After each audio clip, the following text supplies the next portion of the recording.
है मसीह का प्यारा वचन, ये है वचन, प्यारा वचन, यीशु मसीह का प्यारा। परमेश्वर के धन्य नाम की महिमा हो। प्रभात मनन के सत्र 1760 में आप सभी का बहुत ही विनम्रता के साथ स्वागत करता हूं। आइए आज के मनन के लिए हम पढ़ते हैं इब्रानी अध्याय 1 पद 4। और स्वर्गदूतों से उतना ही उत्तम ठहरा जितना उसने उनसे बड़े पद का वारिस होकर उत्तम नाम पाया। यहूदी लोग स्वर्गदूतों को बड़े सम्मान के साथ मानते थे और समझते थे कि परमेश्वर के बाद इन स्वर्गीय प्राणियां सबसे आदर के योग्य है। बाइबल में भी हम कई ऐसे उदाहरण देखते हैं जहां यहाँ तक परमेश्वर के भक्त लोग भी स्वर्गदूतों के सामने आदर के साथ झुककर नमस्कार करते हैं।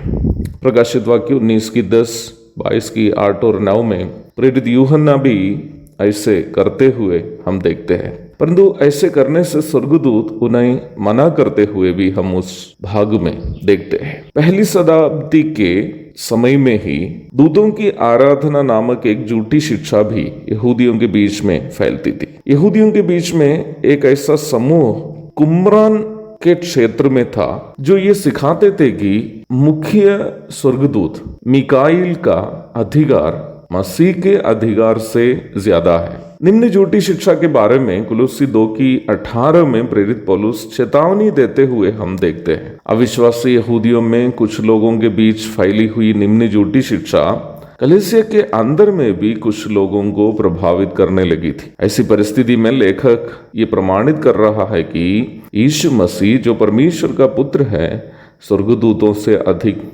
क्यों श्रेष्ठ है। इस बात का कोई तर्क नहीं है कि स्वर्गदूतगण विशेष स्वर्गीय प्राणियां हैं जो परमेश्वर की सृष्टियों में विशेष सृष्टियां भी हैं। परंतु यीशु मसीह और स्वर्गदूतों में सबसे महत्वपूर्ण अंतर यह है कि यीशु मसीह ईश्वरीयता में दूसरा व्यक्तित्व है और स्वर्गदूत उनकी केवल सृष्टि है। प्रथम शताब्दी के विश्वासी एवं अविश्वासी यहूदियों में अनेक लोग प्रभु यीशु मसीह के सांसारिक जीवन जो अत्यधिक साधारण जीवन था और उनके कष्ट एवं दर्दनाक मृत्यु को नजदीक से देखे थे। इसलिए ही उनमें से कई विश्वासी लोगों के मन में भी ये सोच उत्पन्न होने लगी कि कहीं यीशु मसीह को पिता ने स्वर्गदूतों से भी तो नीचा नहीं किया। इसलिए कई लोग दूतों की भी आराधना करनी शुरू किया।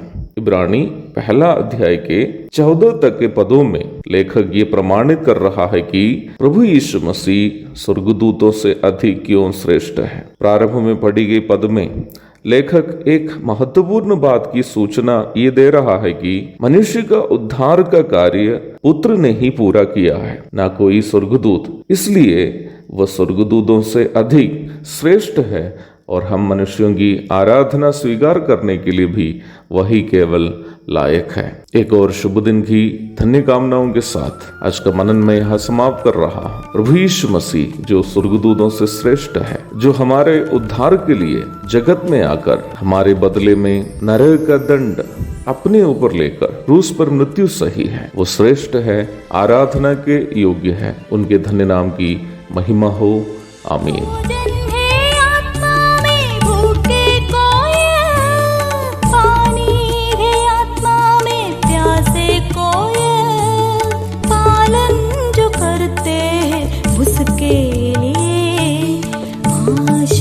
पाने का साधन है ये है वचन, प्यारा वचन, यीशु मसीह का प्यारा